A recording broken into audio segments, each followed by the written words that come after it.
क्या आप जानते हैं कि आपकी जन्म कुंडली में कुछ ऐसे विशेष ग्रह संयोग बनते हैं जो आपके भाग्य को सोने की तरह चमका सकते हैं। आज हम बात करने वाले हैं स्वर्ण नौमांस की। नमस्कार प्रिय दर्शकों, हाजिर हूं मैं आज एक बेहद अद्भुत ज्योतिषीय सूत्र पर चर्चा करने के लिए। प्रिय दर्शकों, आज एक ऐसे सूत्र की चर्चा है, एक ऐसे दुर्लभ योग की चर्चा है जिसके बारे में मैं कह सकता हूं आज से पूर्व आपने कभी नहीं सुना होगा। यह योग जातक को विशेष सफलता और समृद्धि दिलाने वाला, समाज में मान सम्मान दिलाने वाला है। आखिर ये स्वर्ण नौमांस है क्या? प्रिय दर्शकों, जन्म कुंडली में अच्छा बता दूं कि आज जिस विषय की चर्चा लेकर के मैं आप सबके सम्मुख उपस्थित हुआ हूं, अगर आप ज्योतिष के नए दर्शक हैं तब भी आपको यह विषय समझ में आ जाने वाला है। इसके लिए आपको कुछ विशेष नहीं करना, अपने जन्मांक चक्र को अपने सामने रख लीजिए और अपने नौमांस को, और अब सुनिए सूत्र को।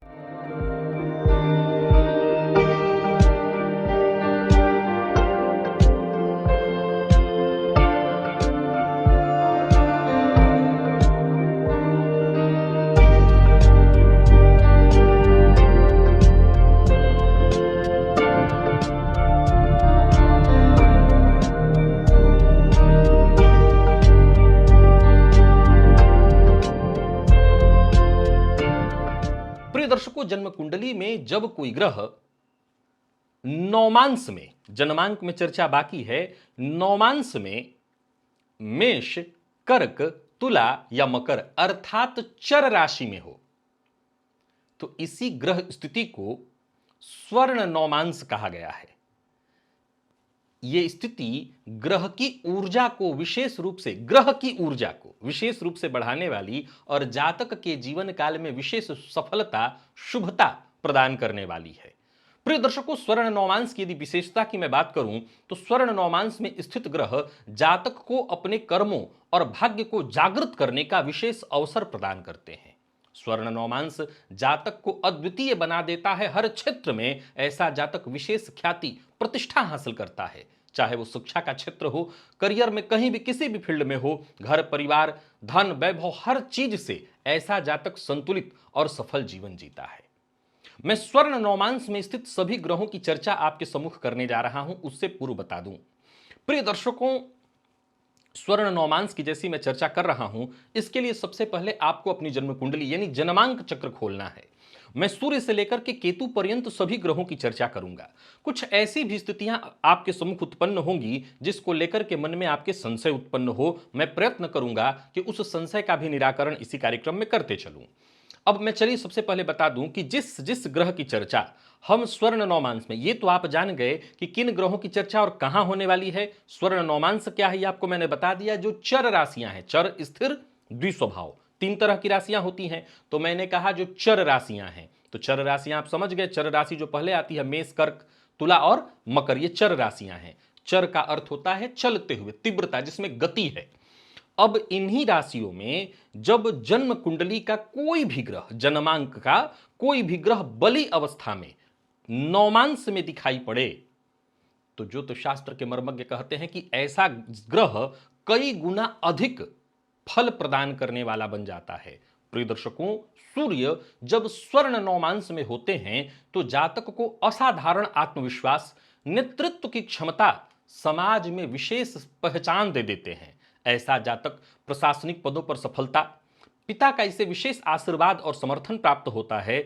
ऐसा जातक अपने जीवन में विशेष निर्णय लेने वाला, ऐसा जातक किसी कंपनी में सीईओ या नेता या उच्च पद प्रतिष्ठित होता है। कमाल से की बात है, जरा ध्यान से सुनिए और समझिए। अगर मेष में सूर्य होते हैं तो आपको ज्यादा विचार नहीं करना पड़ेगा। मैं समझता हूं ये बात नौमांस की कर रहा हूं, परंतु ये ध्यान रखिएगा कि यहां आकर के आप भटक सकते हैं। कब?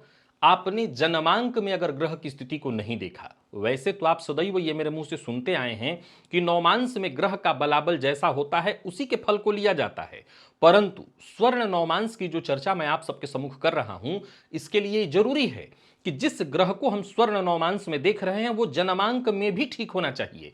यानी यदि सूर्य जन्मांक में नीच के हैं और नवमांश में उच्च के हैं तो उच्च के फल देने वाले बनेंगे, लेकिन स्वर्ण नवमांश में होकर के भी वो असाधारण प्रतिभा, वो असाधारण क्षमता जिसकी मैं चर्चा कर रहा हूं वो जातक को प्राप्त नहीं होगा। अर्थात सूर्य जन्मांक में भी अच्छी स्थिति में होने चाहिए यदि मैं सूर्य की चर्चा कर रहा हूं तो।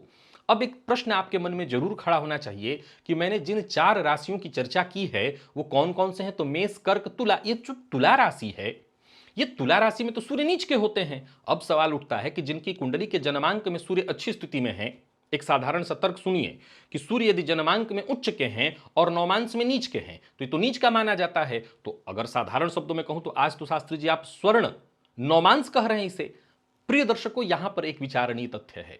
ऐसा जातक एक उच्च कोटि का सफल कूटनीतिज्ञ और राजनेता बन सकता है इस योग के प्रभाव से। बस और किसी फील्ड में तो नहीं, लेकिन राजनीति में अगर जातक जाए तो बहुत जबरदस्त सफलता हासिल कर सकता है। चंद्रमा ये मन का कारक है।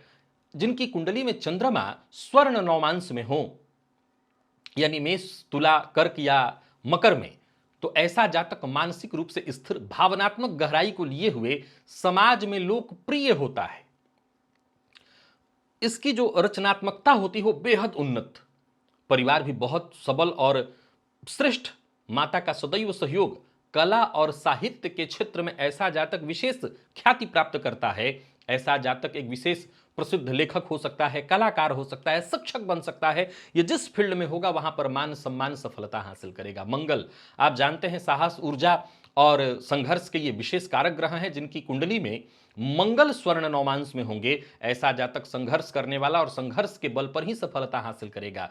चाहे वो सैन्य फील्ड हो, पुलिस या खेल इत्यादि से संबंधित फील्ड हो, ऐसे जगहों पर वो विशेष सफलता हासिल करेगा। ऐसा जातक संपत्ति और भूमि से खूब लाभ उठाएगा और कठिन से कठिन परिस्थितियों में भी विजय हासिल करेगा। ऐसा जातक राष्ट्रीय स्तर का खिलाड़ी या उच्च सुरक्षा सेवा प्रदाता बन सकता है। अब सवाल उठता है कि नवमांश में जो हम जहां चर्चा कर रहे हैं कर्क की, तो वहां तो मंगल नीच के होते हैं। अब नीच के हुए तो ये अच्छा फल देने वाला है, बिल्कुल सब जगह पर तो नहीं, लेकिन सैन्य फील्ड में ऐसा जातक जबरदस्त सफलता हासिल करेगा। जो उच्च सुरक्षा सेवा प्रदाता की मैंने चर्चा की है वहां पर जबरदस्त सफलता हासिल करेगा। प्रिय दर्शकों, बुध तार्किकता है, व्यवसाय है, व्यवसायिक कौशल है, संचार है।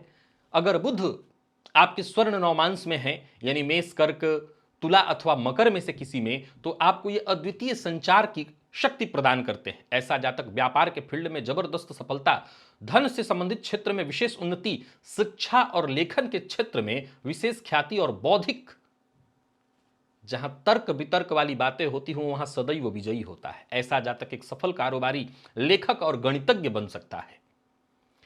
अब बात गुरु की कर लेते हैं। प्रिय दर्शकों, गुरु ज्ञान, धर्म और उच्च शिक्षा के कारक ग्रह हैं। ये जातक को इन्हीं क्षेत्रों में अग्रणी बनाते हैं। जिनकी कुंडली में देवगुरु स्वर्ण नवमांश में हो, ऐसा जातक शिक्षण के क्षेत्र में, कानून के क्षेत्र में, धर्म के क्षेत्र में विशेष ख्याति हासिल करता है। भाग्य उसका विशेष मजबूत, बच्चों का और विद्यार्थी काल में मित्रों का, खुद शिक्षा में भी वो अव्वल होता है। ऐसा जातक एक आदरणीय गुरु, ध्यान से सुनिएगा, मैं बहुत गंभीर लाइन बताने जा रहा हूं। ऐसा जातक एक आदरणीय गुरु, वकील या धर्म गुरु बन सकता है, या धर्म गुरु बन सकता है। इसको जरा ध्यान से सुन लीजिए। अगर स्वर्ण नवमांश में मकर राशि में देवगुरु बृहस्पति आपको दिखाई पड़ते हैं तो ये तो देवगुरु नीच के हो गए, देवगुरु नीच के हो गए। अब कैसे अच्छा होंगे? प्रिय दर्शकों, यहां ध्यान रखिएगा कि आदरणीय गुरु नहीं बन सकते, वकील भी नहीं, पर धर्म गुरु बन सकते हैं। आप कहेंगे ये कैसी बात आप कर रहे हैं, धर्म गुरु, और वो भी गुरु नवमांश में नीच के होकर के? क्या आपने ठीक से जाना और देखा है कि जो बात चौकी पर कही जा रही है वो चौके में भी हो रही है? क्या जो बात चौकी पर कही जा रही है वो चौके में भी हो रही है? जरूरी नहीं है। तो मैंने कहा वो धर्म गुरु हो सकता है, आदरणीय गुरु नहीं, धर्म गुरु, जो धर्म की बड़ी बड़ी बातें लोगों को माइक पर एक सुसज्जित जगह में बैठ करके बता सके। शुक्र, यहां भी एक जानकारी आपको मिलेगी। ये विलासिता, प्रेम और सौंदर्य के कारक ग्रह हैं। इन्हीं क्षेत्रों में विशेष सफलता देते हैं। कला, संगीत और सिनेमा इत्यादि के फील्ड में विशेष प्रसिद्धि दिला सकते हैं। यदि स्वर्ण नौमांस में हो, वैवाहिक जीवन भी सुखद होता है इनके कारण। यदि स्वर्ण नौमांस में हो, भौतिक सुख सुविधाएं खूब देंगे। विशेष करके तुला में हो तो कहना ही नहीं। ऐसा जातक प्रसिद्ध गायक, कलाकार या फैशन उद्योग के क्षेत्र में विशेष प्रतिष्ठा हासिल कर सकता है। एक सूत्र मैंने पूर्व में बताया था कि यदि मकर में शुक्र हो तो इनका बहुत अच्छा प्रभाव नहीं मिलता है। मकर में यदि शुक्र हो तो इनका बहुत अच्छा प्रभाव नहीं मिलता है। ऐसा जातक जिनकी कुंडली में बाकी के तीनों राशियों में शुक्र है वो तो ठीक है, अगर मकर में शुक्र है नौमांस में तो है ये स्वर्ण नौमांस, और इस स्वर्ण नौमांस का प्रभाव जातक को देखने को अवश्य मिलेगा। लेकिन मकर राशि में होने के कारण जातक को जीवन काल में ये सारी प्रतिष्ठाएं मिलेंगी, लेकिन फिर धीरे धीरे कहीं ना कहीं उनकी गलत आदत, गलत चरित्र के कारण धूमिल भी होगी। शनि जातक को दीर्घकालिक सफलता प्रदान करते हैं, स्थिरता प्रदान करते हैं। ऐसा जातक औद्योगिक निर्माण के क्षेत्र में विशेष उन्नति कर सकता है यदि स्वर्ण नौमांस में शनि हो। ऐसा जातक समाज में एक संरक्षक के रूप में प्रतिष्ठित होता है। अनुशासित जीवन जीने वाला, मेहनती और मेहनत से ही उन्नति प्राप्त करने वाला ऐसा जातक बड़ी बड़ी कंपनियों का मालिक, समाज में अग्रणी नेता बन सकता है। प्रश्न तर्क वही है, नौमांस में यदि मेष में है तो समाज में अग्रणी नेता बन सकता है। प्रिय दर्शकों, राहु यदि स्वर्ण नौमांस में हो तो ऐसा जातक नई तकनीक को खोजने वाला, अंतरराष्ट्रीय स्तर पर पहचान प्राप्त करने वाला, डिजिटल क्षेत्र में जबरदस्त सफलता, विदेश में भी ख्याति और राजनीति में कूटनीतिज्ञ तो इतना उच्च कोटि का कि यहां पर उसको महारत हासिल होगा। ऐसा जातक एक इनोवेटर, वैज्ञानिक या अंतरराष्ट्रीय बिजनेसमैन बन सकता है। याद रखिए, स्वर्ण नौमांस में यदि राहु की स्थिति को देख रहे हैं तो आपको पहले जन्मांक में राहु को देखना होगा। यहां राहु मजबूत है तभी स्वर्ण नौमांस में आपको राहु की ऐसी स्थिति लाभप्रद मिलेगी। केतु गूढ़ ज्ञान का दाता, आध्यात्मिकता और शोध कार्य कराने वाला, ध्यान और साधना के क्षेत्र में महारत देने वाला, प्राचीन ग्रंथों और रहस्यमय विषयों में विशेष ज्ञान देने वाला, आध्यात्मिक मार्गदर्शन प्रदान करने वाला ग्रह।